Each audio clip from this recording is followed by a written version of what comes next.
Hello, hi, welcome to the new video. In this video, we are going to discuss the type of questions can be expected for a 3 years of experience guy into AWS DevOps role. And the major skills focus area was AWS Cloud, Terraform, CI/CD pipeline, shell scripting, Docker and Kubernetes, and scripting Python as well as Bash scripting, and some scenario-based troubleshooting. These are the questions that we are going to discuss in this particular video. And without further ado, let's have a discussion around this. And if you have any questions or else any suggestions, feel free to drop your comment. I will definitely take it and address that particular concern or else feedback. Okay. Without further ado, let's enter into the video. The first question was, can you walk me through how you have used AWS services in your particular project? Basically, this question can be expected in each and every interview, like what are all the services are you used and how this services will work. I mean, those are some follow-up questions they might ask. Okay. For this, your answer should be like what are all the services you have used in your particular project, like major key services, like obviously EC2, Lambda, where in EC2, we are going to host a microservices based application by using a load balancer and load balancers, I mean auto scaling and load balancers. And Lambda was the one of the service where we can automate the infrastructure tasks such as log processing and alerting. EC2 with the FAR gateway where we can manage a containerized application without provisioning of EC2 instances. And in network and security services, VPC, which is used to create a private as well as the public subnets with the NAT gateway, and there is a isolation of environment with the VPC will be provided, and ALB application load balancer as well as NLB network load balancer, where we can use for application load balancer for microservices based applications, and network load balancers for TCP traffic, and AWS security groups, and where we can restrict or provide a dedicated access whatever they are required only, and S3 where we can store the logs and back up the files, and static assets with lifecycle policies, and EFS where shared storage for multiple EC2 instances, and RDS DynamoDB for RDS especially for PostgreSQL and MySQL for related data, and DynamoDB is for some low latency like NoSQL workloads can be used, and ISC as a code where Terraform is one of the tool, and that can be automated provisioning of like resources, and that is the external tool, but like for auto provisioning of that is also one of the service we can say, and CloudWatch where we can set up a dashboards and alerts for real-time monitoring, and AWS config and guard duty where it will ensure the compliance as well as the security auditing. And moving to the next question, what is the difference between EC2 and load balancing and AWS Lambda for scaling applications? EC2 auto scaling and AWS Lambda. Basically, EC2 auto scaling, it will adds and removes the EC2 instances, whereas in AWS Lambda functions where auto scales functions based on the events. If we talk about a trigger feature in auto scaling, it will be based on the CPU memory as well as some custom metrics what we have defined. But in AWS Lambda, for triggering function, we can trigger by AWS events such as S3, API gateway, DynamoDB, etc. And for EC2, the instance type would be like virtual machines, and for Lambda, the instance is serverless, no infrastructure to be managed from our end, because it will be automatically managed on behalf of us. And cost model, I mean, in EC2, it is a pay-as-you-go model, but in AWS Lambda, it is a pay per request and execution time. The use case for AWS EC2 auto scaling was long running applications. It is best suitable, and for Lambda, it is event driven functions. This use case for event driven use cases, this will be helpful. Okay, and let's say for example, if you wanted to run a web application that needing persistent computer resources, then better to go with EC2 auto scaling. Let's say if you wanted to run a serverless event driven workloads like image processing, in that case we can opt for AWS Lambda. Why? Because we cannot estimate the resources exactly consumed by that. Okay, and moving to the further question, how do you secure access to AWS resources for DevOps team? Here the IAM role will come into picture, where we can follow a best strategy was the providing of list privileges, where we can use IAM roles instead of IAM users for especially EC2 and Lambda functions. And MFA, where multi-factor authentication, we can enforce MFA should be enabled for every users, and SSO like single sign-on, and where that will be a access on centralized access control will be given, and security groups and network load balancers. Network ACLs, and where that will restrict the access by using a security groups, intensive level firewall we can say. And coming to the network ACLs, for additional subnet level control, we can go with the network ACLs control. And we need to make sure to maintain the secrets and credential management, where we can use let's say AWS, there is a service called AWS Secret Manager, and we can use environment variables instead of hard coding the credentials within the script. And we can monitor the logs by auditing the logs. Also, we can get to know like what exactly, who have the access, as well as the access is secure or not. That will be get to know in the auditing part. And next question was, explain the difference between ALB, NLB, application load balancer, network load balancer, and CLB. CLB is a classic load balancer. Basically, application load balancers falls in layer 4, network load balancer is layer 4, and the classic load balancer falls in both. It is kind of a legacy. Layer 4 and layer 7 will be false.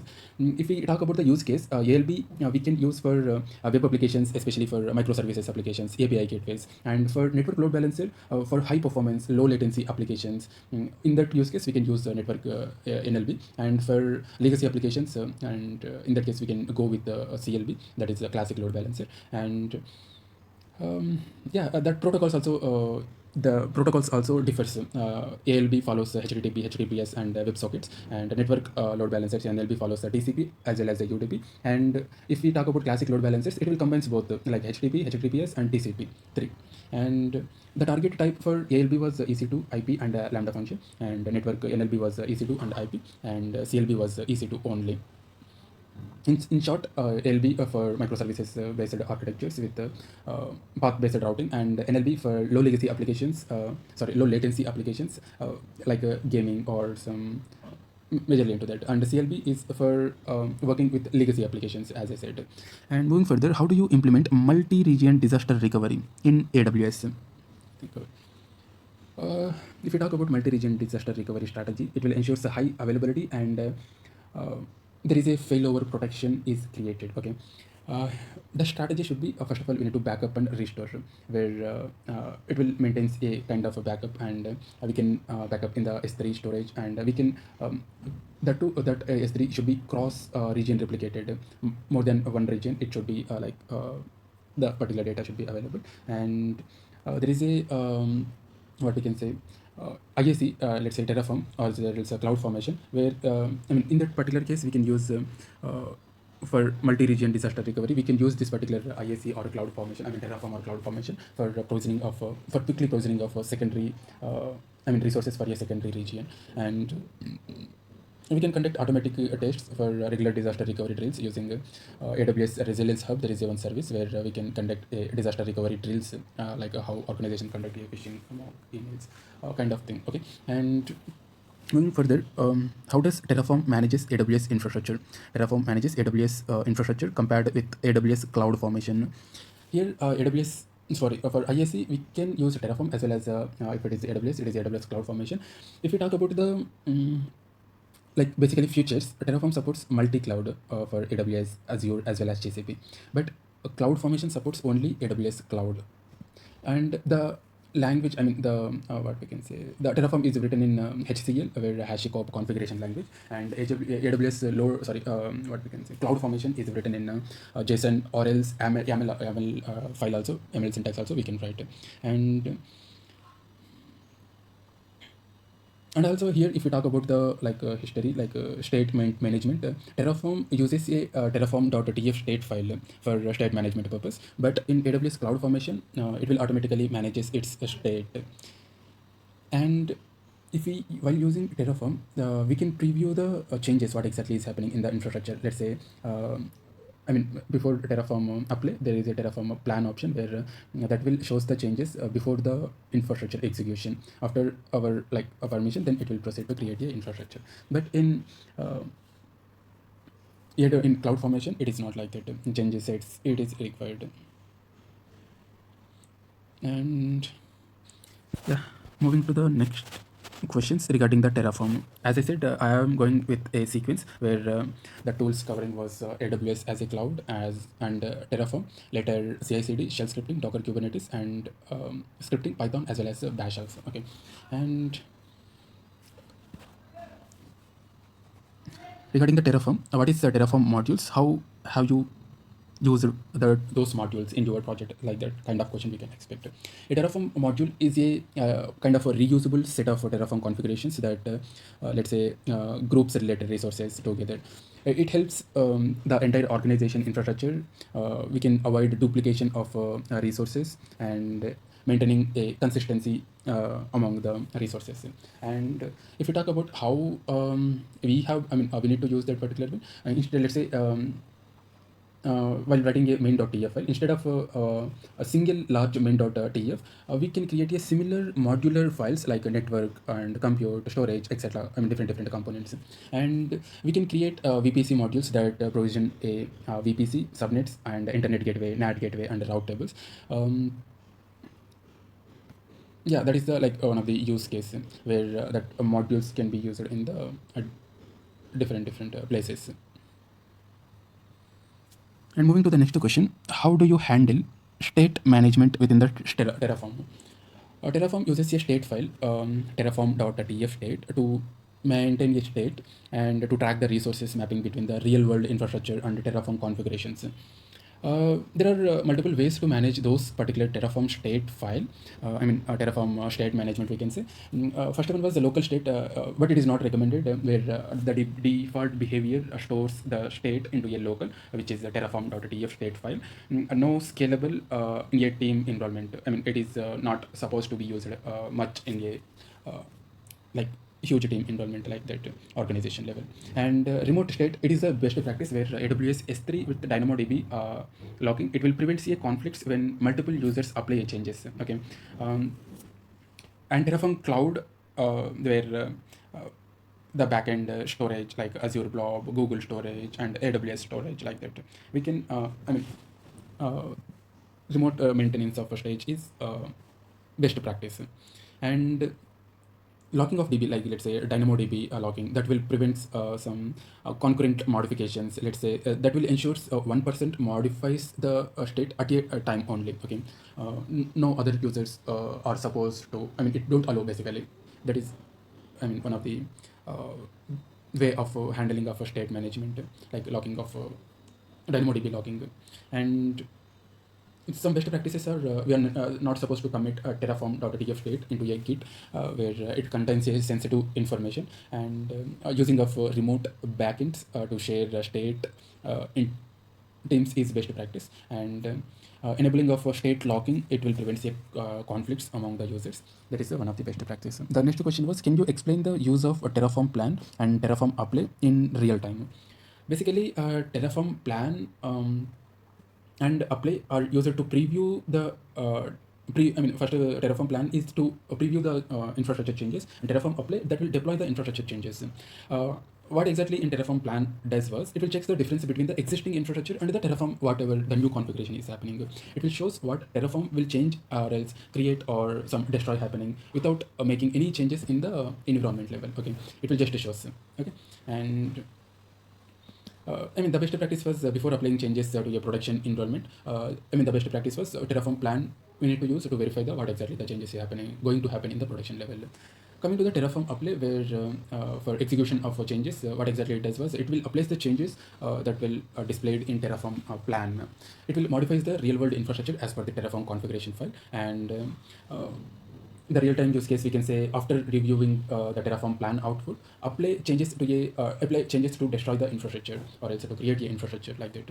And the best practice, as I said, always run Terraform plan before Terraform apply to avoid some unintended changes without your concern. Okay, and make sure while using Terraform like a flag auto approve, where it will automatically without a preview, it will directly apply into your environment. Okay, and moving to the next question, what happens when two team members try to apply Terraform changes in the at the same time? Basically here, let's say if two users simultaneously run Terraform apply on the same file, it can cause a race condition where it will lead to some state file corruption, and it will lead to some inconsistent infrastructure, we can say, and the conflict will rises, and uh, conflict in the sense basically one change overrides the another. Okay, that is the basically conflict. In this case, how to prevent this particular issue was, we can use the state logging, which is the best practice among the while working among the team. We can store the Terraform state into a AWS S3 plus DynamoDB logging is enabled. Okay, where that will prevent the multiple users from deploying the state at the same time, and we can use Terraform has a default, built-in feature, or as a default we can say, state logging, where that will prevent conflicts. And using a for Terraform command, I mean there is a command Terraform workspace for multiple environments that will create a separate workspace like a dev, staging, prod. Then we can apply simultaneously the changes. Okay, in that case, if we are changing in different environments, that it will not come under a conflict. Okay, moving to the next question: how do you store your sensitive information in Terraform without hard coding it? Uh, Basically, we are not supposed to never hard code the sensitive credentials within the Terraform files, not only Terraform, any script also. We need to secure to store the secrets within the Terraform, where we can use Terraform variables file .tfvars, where that will stores the that will stores the secrets separately from Terraform code. We can use separate dedicated TP if we need also. And the best practice was, we are not supposed to never store the secrets or credentials within the Git repository. Using of remote secret managers for sensitive credentials is more suitable, and we can also store the Terraform state in the S3 with encrypted manner. We can encrypt the credentials. Okay. And going to the next question: how do you debug a Terraform issues when an apply fails? Let's say if a Terraform apply command fails, we need to debug that by running Terraform validator, where it will check the syntax errors. It will ensure the Terraform configurations has no syntax issues. It will confirm from this particular command. And Terraform plan, where we can identify the difference before applying the changes into some environment like production, the pre-prod or testing like that. Terraform plan command. Um, and also it will we can identify, by using Terraform plan, we can identify the some missing dependencies and some drift, configuration drift in the sense basically, let's say if someone modified some resources within the AWS console, but in the script it is written in one way, but in the existing like in reality it was modified. So there is a difference between console as well as script right now. So that will become by using Terraform plan we will get to identify that also. And we can run a Terraform apply in debug mode, like is equal to debug, df hyphen log is equal to debug. That will run in a debug mode, and that will basically what it does was it will display the detailed logs, what exactly, where exactly it was failing, what exactly it was causing to failure, where that will helps us to easily identify the errors, where source of the error like that. And we can check the Terraform state file, like list of the state files, Terraform state list. It will make sure the resources exist and are properly tracked. Okay. And also we can manually refresh by using a command Terraform refresh, where it will sync the state file with the actual infrastructure. If any configuration drift, as I said, that way happens, we can revert that by using Terraform refresh command also. And we can, the last option was, if nothing works, then we can destroy and we can apply. Okay, that is the last option if it doesn't works. Okay, and moving to the next questions regarding the CI/CD pipeline and automation. The first question was, can you explain CI/CD pipeline setup you have worked on? Yeah. Yeah, basically the CI/CD pipeline for what I have worked was AWS based microservices application that uses Jenkins and multiple tools for in between testing purpose and secret detection and infrastructure provisioning, configuration management like that. And basically the if we talk about the workflow for that pipeline was, we need to initially commit the code, we need to get the code changes, where the developer pushes a code into a Git repository, whatever the branch might be, and then we are going to perform a build for the source code, where that will falls under the continuous integration, where we have used Jenkins as a CI/CD tool, and we integrated build tool Maven, and for Gradle also we have used it for larger projects, where that will build your projects, and if any unit test cases is written, that will run the unit test cases also. And we use the SonarQube for checking quality of the code, as well as performing a SAST scan. And if there is any Docker images, we are going to build that. And we can deploy the infrastructure. Meanwhile, we are going to integrate the Terraform as a IAC tool where infrastructure like some uh, database, S3, virtual machines, EC2 can be deployed into a environment. And then CD part will come where continuous deployment, where the application is deployed into a Kubernetes platform. We are going to use a Helm charts, and it runs post deployment tests also. And we used to have a setup of Prometheus and Grafana for collecting the logs. Prometheus was the tool we are going to use for representing that in a dashboard format. Grafana was the monitoring tool, and we are going to use the Slack also for bug track detection or any error failures. We set up the pipeline in such a way whenever there is some failure or issue happened, it will automatically triggers a message of a failure to the Slack, and that will like what that will sends you notifications to the respective developers team also who are coordinated with this. Okay, and yeah, this is basically a pipeline setup and how it worked. And moving to the next question, what is the difference between GitHub Actions, GitLab CI, and Jenkins pipeline? Basically, I have worked with GitLab CI as well as Jenkins, and GitHub Actions. I have basic understanding where it is a SaaS based application, SaaS based CI/CD we can say, and uh, as well as if you see Jenkins, it is a self-hosted CI/CD server. If we talk about GitLab CI/CD, it is hosted by GitLab itself. We don't need to host a dedicated server or anything in our environment. We just need to create an account and we need to set up a runner to interact with our CLI and perform the task from local itself. Okay, and the script is written in Groovy in Jenkins. If it is GitLab CI/CD, it is written in YAML based, and in GitHub Actions, it is also written in YAML based. And GitHub and GitLab are not both same. Okay, GitHub and GitLab both are different. GitHub is acquired by Microsoft. GitLab is separate entity, separate company. Okay, nowhere related to, nowhere comparison both. And if we talk about the Jenkins, as I said, we need to maintain the server. We need to set up the server from our side in our environment. For GitHub Actions and GitLab CI/CD, we don't need to maintain the server from our end. And this Jenkins pipeline is best for enterprise applications and some complex CI/CDs, and GitHub Actions is suitable for some small and medium kind of sized projects, and GitHub CI/CD is for GitLab users. We can say it will also handles like enterprise level of projects. And in Jenkins, there are multiple plugins where we need to manually set up all the plugins if we need based upon our use case. There are more than 1800 plus of plugins is available within the Jenkins.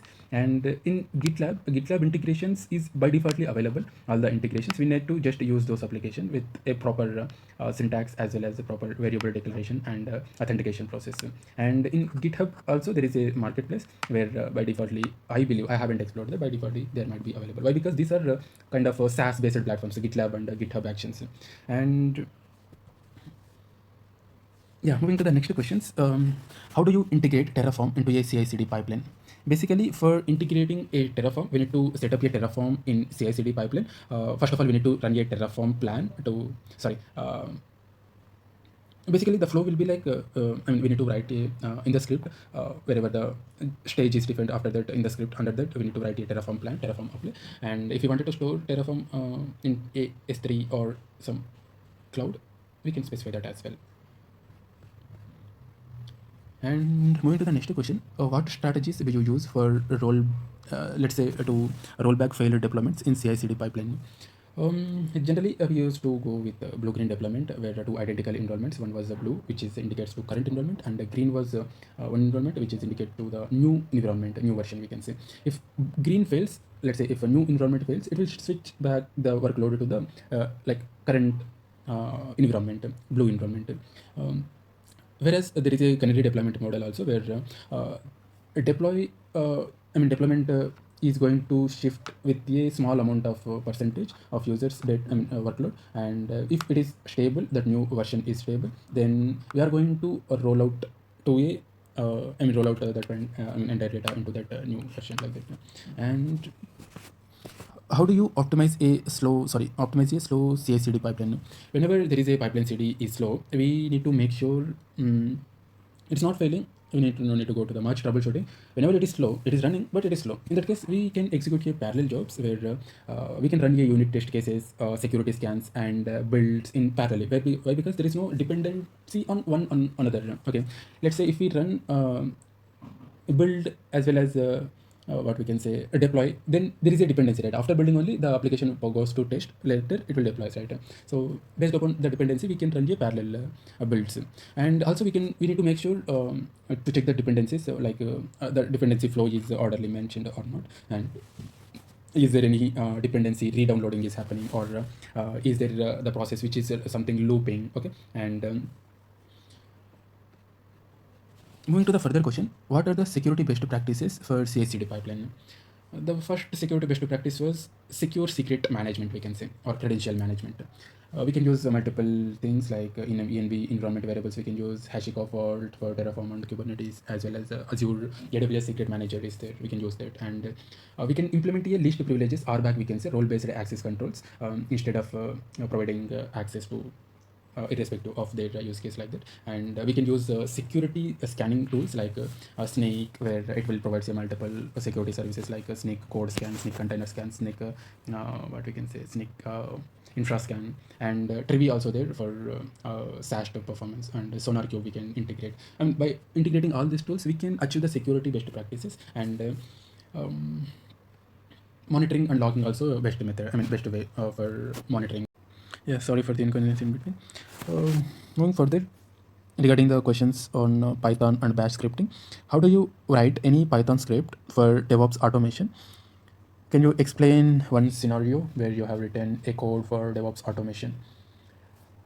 The Python code what I have written was where it is going to automate the DevOps task, uh, creation of a EC2 instance, where we are going to create import a Boto 3 module into the script, and that will make interact with the AWS services, and that will automatically stops or terminates the, what exactly we did was we create instances also. And one more use case was let's say if what we can say unused instances will be there now, like if EC2 instance was ideal condition not using, then we are going to terminate those particular instances to optimize the cloud resources. We are going to import a Boto 3 module, and we are going to EC2 equals to client, we are going to specify later the instances, whatever the instance name, like values, whatever we are going to specify, like running the value should be. And later for loop, condition we need to write, and if the instances or some reservations or which is it not running state, okay, then in that case we need to stop those instances. And the next question was, how do you parse JSON files in Bash or Python script? By using JSON module for within the Python script, we can import JSON, like how Boto 3 we are importing, import JSON as a module, and where that will works. And for using a Bash script, Bash commands, we can, sorry, what exactly the question was? How do you parse JSON files in Bash or Python? In Python, that is only JSON import, module we are going to import. In Bash script, we are using to just open the command, like cat command, and whatever the file name, and that will open. So the best practice was Python module importing in JSON module importing in Python. Can you write a Python script to monitor disk usage on EC2 instance? Basically, we need to import a module for this PS util, where that will interacts with our system resources, and we need to set up a threshold. Let's say if 80% was the threshold percentage, we need to specify the disk usage as a variable, and whatever the PS util dot disk usage, and we need to write a condition statement. If disk usage is greater than threshold limit, then we need to print a warning, disk usage is exceeded 80%, and we need to print the current disk usage also. Or else, in the else statement, we need to write a like a print statement, disk usage is under control, like disk usage 80% is under control, 78% is under control, like that. Okay, and moving to the further question, what is the difference between subprocess and OS modules in Python for automation? Basically, OS submodules is we can go into simply shell command OS system. OS module in the sense it is basically using of shell commands, and subprocessor modules. It is like advanced process controls and capturing of output, and there is some flexibility in OS modules. I mean the flexibility is limited, and if we go to the subprocess module, the flexibility is more. Okay, it is, we can say, powerful. That is the major differences between the sub process and OS modules. Security is less for OS modules, and it can easily prone for shell injection. And in the sub process modules, by default it was secure. And moving to the next question, how do you handle logging in Python automation script? We are going to use OS and sub process. Sorry, logging in Python automation script. There is a module of import logging as a module, where we can handle the logging by using a Python script, by using that particular Python script. And moving to the next question, yeah, there is one more question in the seventh question. Yeah, these are the some real-time questions, like scenario-based troubleshooting kind of questions. Okay, the question was, your Terraform apply command failed because of state log issue. How do you fix this particular issue? Whenever there is a state log file is happened, we are going to check what are the active logs first. Terraform state list, that will give the Terraform state log files list, and we are going to manually unlock the Terraform state by using a command Terraform space force hyphen unlock, and unlock ID will be there. We need to specify that for manually unlocking. We need to investigate the backend issues if it is there, like if using S3 as a backend, check the like DynamoDB log table. If you are using remote backend like a Terraform Cloud, we need to ensure no active sessions is running other than the current one. If another team member is applying a changes, wait until their process completes. Later only you can perform. Okay, those are the like steps need to be considered. And the further question was, a new Kubernetes pod is stuck in container creating while creating a container. How do you troubleshoot in this particular case? Let's say we need to um, check the pod events, like kubectl describe pod space, whatever the pod name is there, it will list the pod events, and we are going to check if image is pulling correctly or not. Kubectl get pods hyphen o wide, where kubectl logs and pod name hyphen c and container name, where it will give the like detailed information about the pod as well as the container logs. Then we will get to know if there is any error is occurring within the pod or container. And we need to test whether the test node is healthy and the resource availability are there or not by using a command kubectl get nodes and kubectl describe node and node name. And we need to debug using an interactive shell by using a kubectl exec hyphen it and pod name bin bash, where it will debug by using an interactive shell command. And yeah, I think these are the some ways to troubleshoot. And the next question was, your EC2 instances suddenly become unreachable. What steps will you take in that particular case? We need to check if there is any security, sorry, network misconfigurations like security groups, NACL, routable issues, and the instance crash, like so, or else some high CPU utilization is happening. We are going to check, and is there any misconfiguration of SSH keys or some user misconfiguration is happened? We need to check that. And in that particular case, we can troubleshoot in such a way whether the instance status and reachability is there or not. Okay, and also we can check the security group rules, and we can check the network ACLs and route tables. We can check the access instance using SSM if enabled. We can also check instance CPU usage and restart if required also, and any SSH issues also. The next question was, for CI/CD pipeline fails intermittently at a deployment state, how do you debug this particular situation? In this particular case, we need to specify a rack conditions where multiple deployment conflicting is happening, and we need to there might be these are the reasons, like we can say race conditions. Why? Because there might be multiple deployment conflicts, and there might be unstable infrastructure, there might be failing of pods or slow API responses or network groups, and there might be transient network issues, and some environment variable permission issues or missing of environment variables like that. The troubleshooting for this debugging part was, we need to check the logs of the failed deployment job, kubectl logs -f deploy and deployment name, and we can check the application log also, like kubectl logs -f pod name pod /pod name. And we can also run in your debug mode on check, and we can check the history also. And the last question of this particular video was an S3 bucket storing a Terraform state files is accidentally deleted. How do you recover that particular thing? Whenever there is a issue of losing of state files, means no Terraform. Terraform no longer tracks the infrastructure. In that case, the solution for this was we need to check if S3 versioning was enabled or not. If it is enabled, we can restore the latest version, okay, from the wherever the restore path is there, from there, okay. And we can also check cloud trail logs if any accidental deletion is happened or not, like that. And we can check if backup of the state file exists, as I said, backup exists or not. And we can if there is no backup is available, we need to make sure to recreate the infrastructure, okay. I think these are the some pretty good questions. And some questions I was also, to be frank, not sure, and I try to like answer for as a responsibility, but I need to look about it also, okay. And if you are considering this as a serious and taking this into consideration, please make sure to validate once again, okay. And that will be a better practice. Don't believe blindly anyone, okay. And yeah, I think that's it for this video, and stay tuned for more videos. Thank you for watching.